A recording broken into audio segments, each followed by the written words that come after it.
Jamás. ¿Cómo decimos esto en quechua? Imenatata quechua semipi jamás nisunchig. Y medalla que shankichig yachakujuna tukuy nikichipaj u hatunapaikui kachum.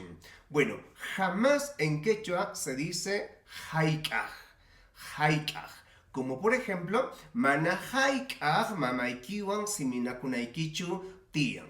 Mana haikaj mamaykiwan siminakunaikichu tian. Que significa jamás tienes que discutir con tu madre. Mana haikaj mamaykiwan siminakunaikichu tian. ¿Y tú?